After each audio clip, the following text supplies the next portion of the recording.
Olá, salve! O Botafogo derrotou o Bragantino no Newton Santos por 2-1 com 2 golaços de Júnior Santos e vai em vantagem para o segundo jogo em busca de um lugar na fase de grupos da Libertadores deste ano. Vamos contar como foi, mas antes aquele recado: inscreva-se no nosso canal, deixe o seu like, o seu comentário, ative o sininho das notificações e eu vou deixar você na cara do gol.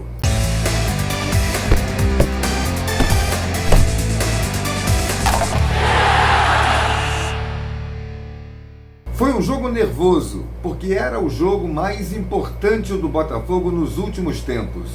O jogo em que o Botafogo tinha que vencer jogando em casa e, mais do que vencer o adversário, vencer os seus próprios medos, o seu próprio nervosismo, aquela coisa de ter que ganhar um jogo importante que o classifica para coisas importantes, tendo que viver com todo aquele fantasma do ano passado. O jogo começou nervoso, até a primeira meia hora de jogo não teve praticamente nenhum perigo de um lado e de outro. Nem o Bragantino pressionava o Botafogo, nem o Botafogo pressionava o Bragantino. Houve um chute a gol de cada time de fora da área, com defesas fáceis dos dois goleiros. Do Botafogo, o chute foi do Savarino.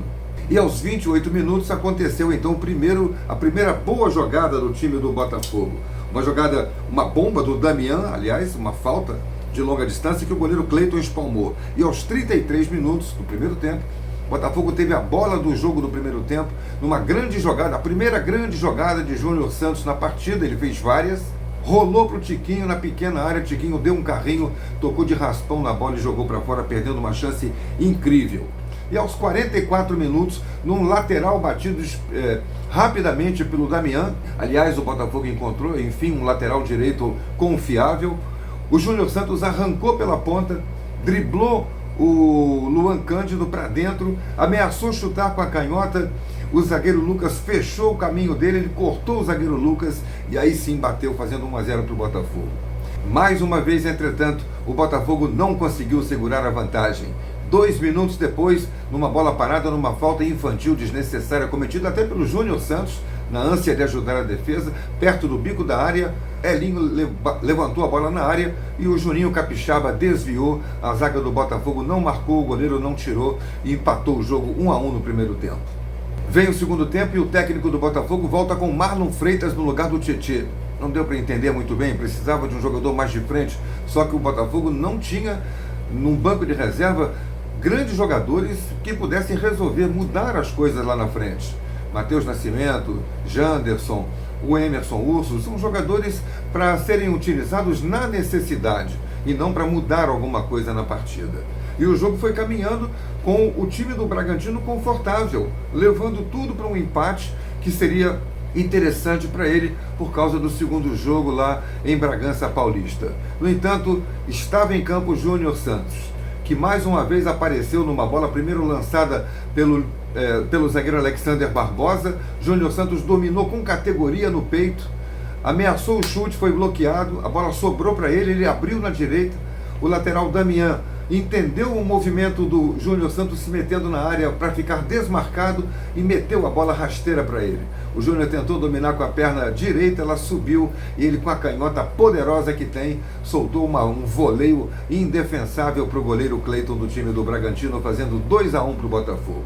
Isso aconteceu ainda aos 28 minutos do segundo tempo. Faltava jogo à beça e a torcida do Botafogo evidentemente que começou a ficar preocupada. E aquele final de jogo, que o time não sabe segurar o resultado, pois desta vez soube. Os dois zagueiros com excelente atuação, Lucas Halter e Alexander Barbosa, praticamente sem falhas, um lateral direito de uma voluntariedade impressionante que vai e volta com a mesma intensidade, o Hugo jogando muito bem até cansar, depois entrando o Marçal, e o Gregory fazendo uma atuação que, ao que parece, domina a condição de titular daquela posição. E o técnico ainda colocou mais um volante, o Danilo Barbosa, para fechar aquela entrada da área do Botafogo.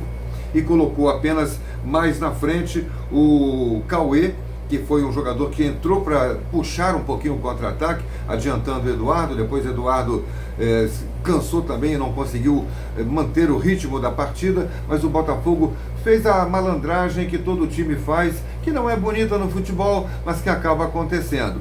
Cai um jogador aqui, cai outro ali, o goleiro demora para bater o tiro de meta, o lateral direito demora para bater o lateral, e vai mastigando o jogo, fazendo o tempo correr, e o jogo terminou 2-1.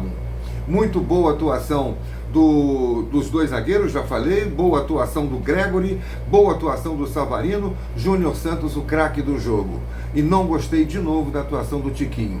Alguma coisa está acontecendo que ele não consegue render o mesmo futebol de outros tempos. Não que tenha perdido gols, perdeu um, que foi incrível no primeiro tempo, mas a bola não era muito fácil de finalizar porque veio rápida, mas de qualquer maneira deixou de ser o jogador que prepara o time para o ataque.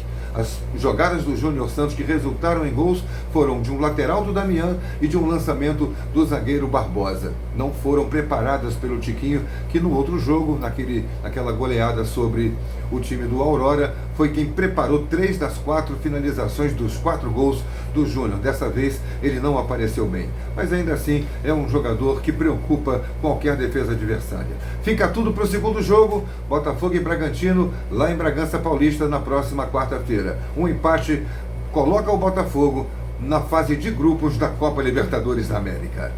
Aquele recado, inscreva-se no nosso canal, deixe o seu like, o seu comentário, ative o sininho das notificações e eu vou deixar você na cara do gol.